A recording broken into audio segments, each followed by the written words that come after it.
Alright, so day 3 in Israel. Landed 2 days ago. Just wrapped up a session at CrossFit Hadar Yosef on Tel Aviv with my buddy David. Gonna do this a little bit backwards. This part will probably be the intro, and then you'll see some footage. So I'm gonna take a wander around.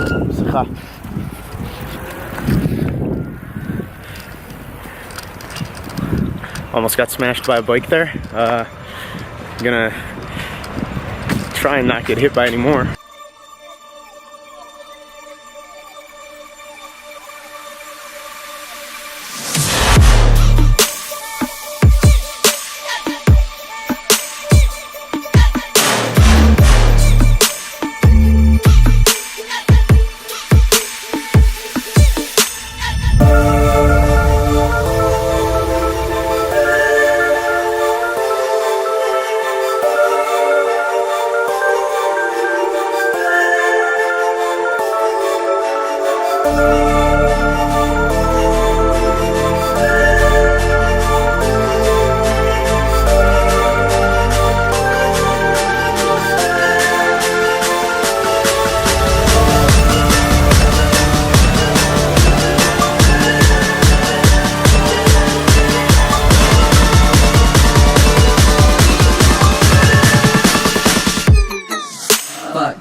Focus. Focus!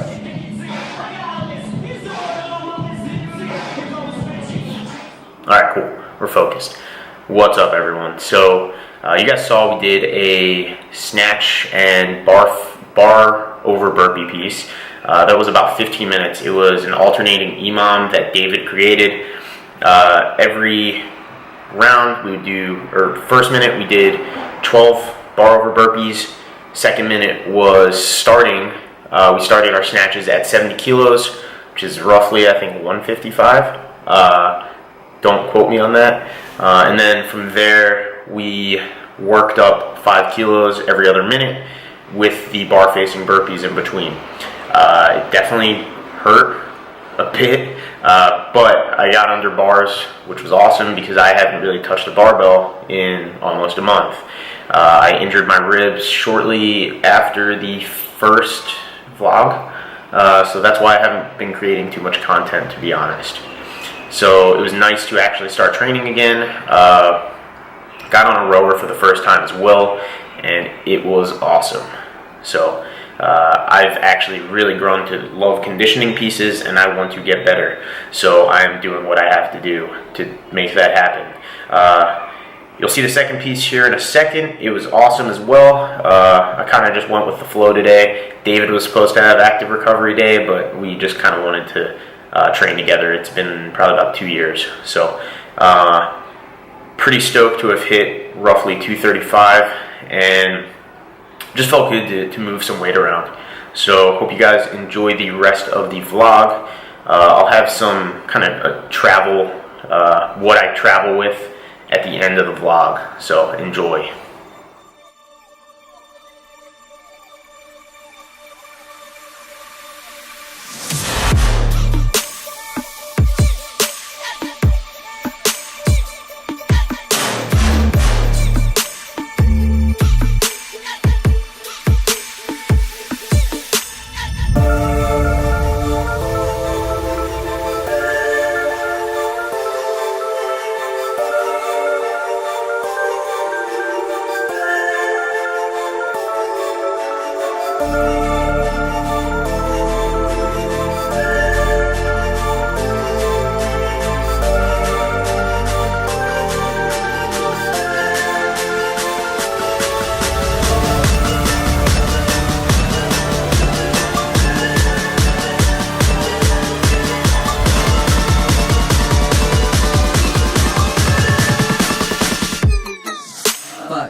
So yeah, I'm gonna take a stroll around, kind of see some shit, and show you guys kind of what's going on.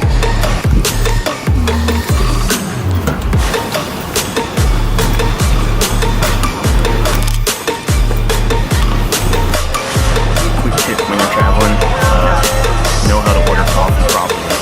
So in Israel, they're very big on milk and sugar in coffee. So you have to be very specific when trying to get black coffee. Otherwise, you'll end up with kind of a foo-foo, fucking watered down milk-based coffee. Alright folks, so one of the biggest questions I get asked is about my travel. 2017 has been a heavy travel year for me. I spent about a month on the West Coast, kind of in Northern Oregon and the Seattle area. After that, I've just been kind of running around up and down the East Coast. So I do have to travel quite a bit, which means I have to pack a lot. Kind of the essentials that I take with me lately, my go-to protein. I don't always know what I'm going to have access to food-wise, so this comes in handy should I need a quick meal in a pinch. That is Myogenics ISO 1. It is a hydrolyzed whey isolate. I find that it doesn't really mess with my stomach, anything like that, so I do like isolates. As far as other supplements, I am an endorsed athlete with Nova 3 Labs, so yes, I will push their products on you. In saying that, I was a consumer before I was an athlete. I bought their products with my own money, and I truly believe in them, which is why I work with them. So first, I would like to cover Max Adrenal. I made a quick video on this, but as far as travel goes, your adrenals are already shot, most likely, right? Most of ours are. We work our asses off, we train hard, and we don't sleep nearly enough. So Max Adrenal is my go-to always. It definitely helps me feel better, because if not, I'd be a straight up dick. Sorry, there's a phone ringing in the background. So Max Sleep, like I said, most of us don't sleep nearly enough. I am a shitty sleeper, so Max Sleep helps a ton. It will help you go to sleep easier and just help you sleep deeper. So check that out. And then the third, Max Capacity, lactate threshold and mental. It's kind of a nootropic. So think about like Fran and the feeling you get, those heavy legs, stuff like that. This will kind of keep that at bay for a little bit longer.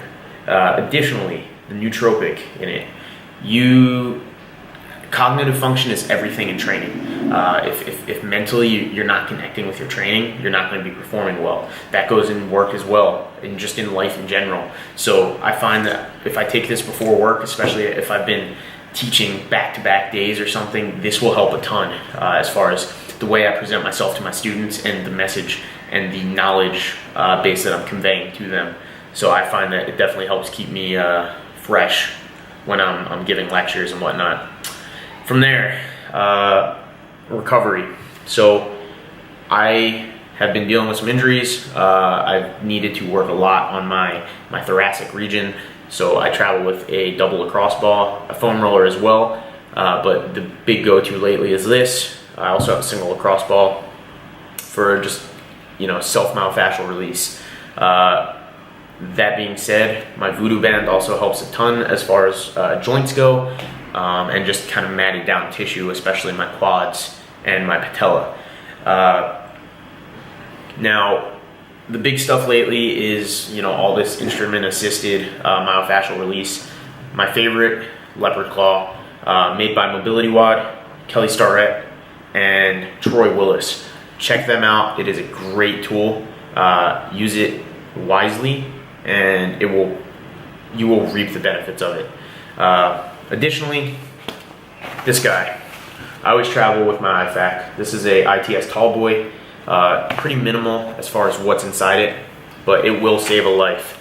So CAT Gen 7 tourniquet, must have if you carry a weapon or you just want to take care of yourself if something should happen.